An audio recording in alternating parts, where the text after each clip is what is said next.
Welcome to my vlog, Skills versus Capacities in the Weight Room.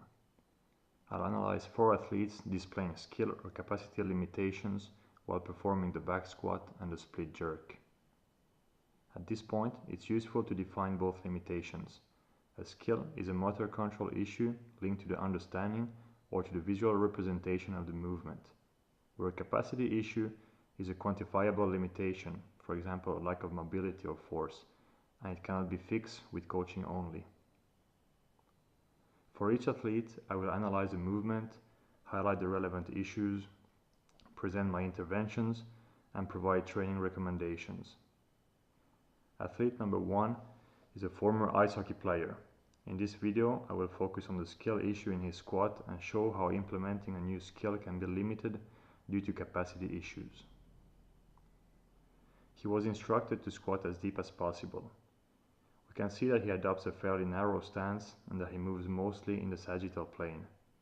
Both feet are overpronating and his torso is leaning over his legs, with his knees not moving over the middle of the foot. From the side, we can see how he struggles getting to parallel. With 60 kilos, he achieves a bit better depth while feeling a lot of tension in his adductors. With such a linear movement, balance is an issue.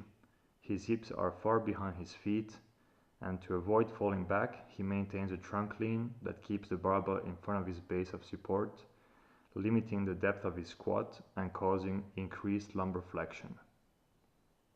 A supine hip flexion was used to assess his mobility and give him an understanding of the external rotation of the hip required for a better squat.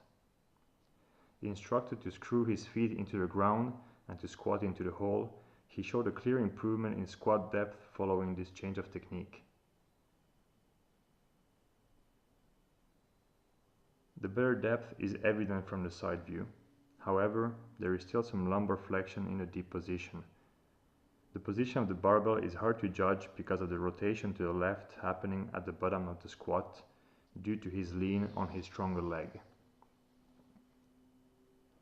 We tested his lower back strength with an RDL, and he shows no particular problem to maintain a fairly neutral lumbar spine.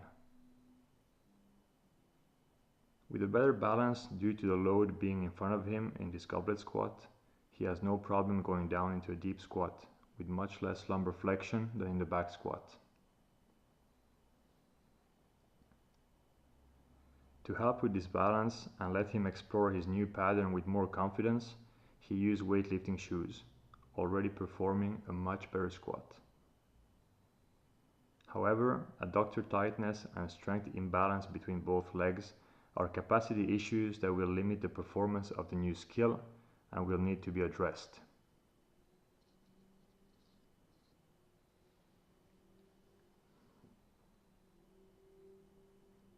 Athlete number 2 is an ice hockey player presenting a capacity issue due to a lack of thoracic and hip mobility.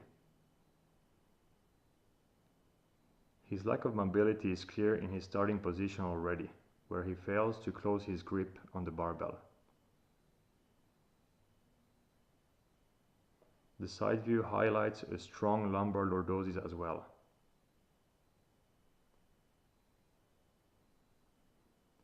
His loaded squat shows the same limitations, but with a slightly improved grip.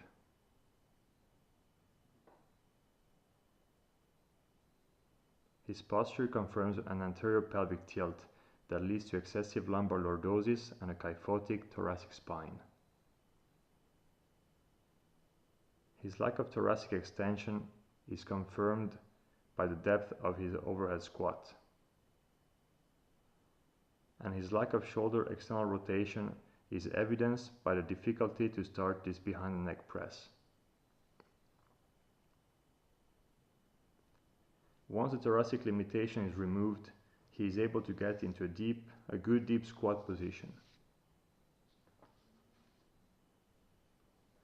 We used 2 unloaded screens that confirmed a lack of thoracic extension and of shoulder external rotation. As seen here, he is not able to touch the wall with his hands, confirming a lack of external rotation.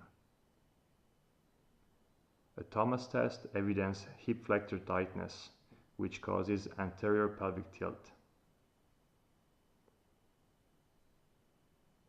My recommendation to improve thoracic and shoulder mobility is to stretch his pec minor and his lats.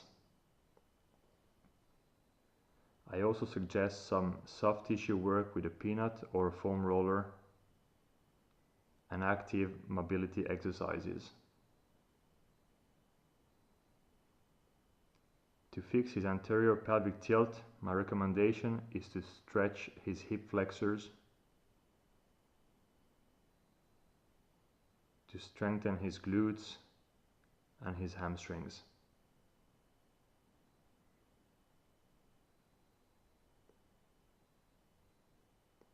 And to strengthen his core, especially the rectus abdominis.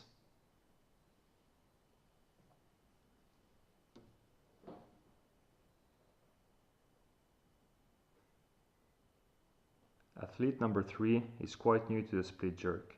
His skill limitation can be seen both in his dip and drive and in his catch position.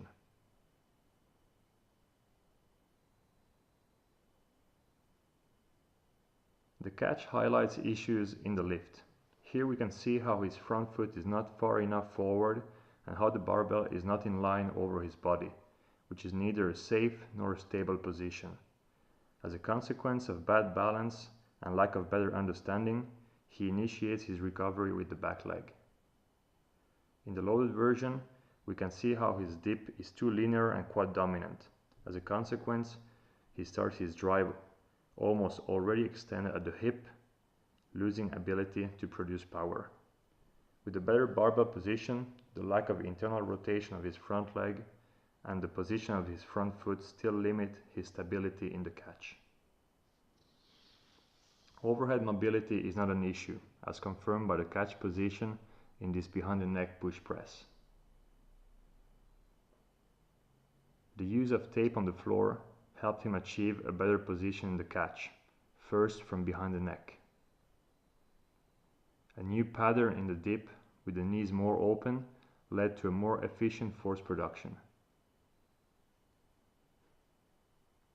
Here, he completes a 50 kilo split jerk with his new skill set.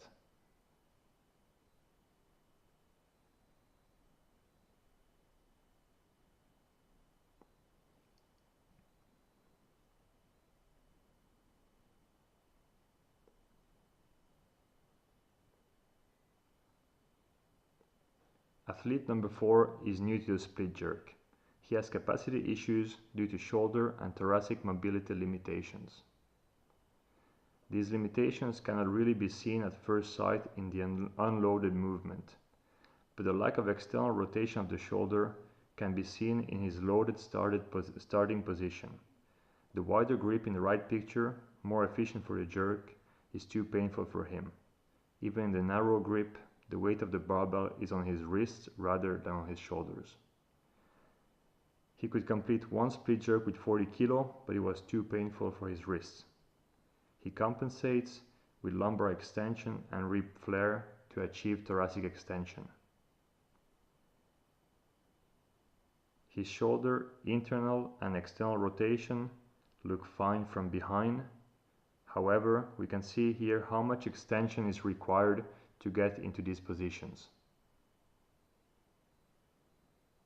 These limitations, combined with tightness in the chest, suggest the need to stretch especially the lats and the pec minor. For now, I also recommend to work overhead strength in a partial extension, as well as learning the kinematics of the split jerk with dumbbells.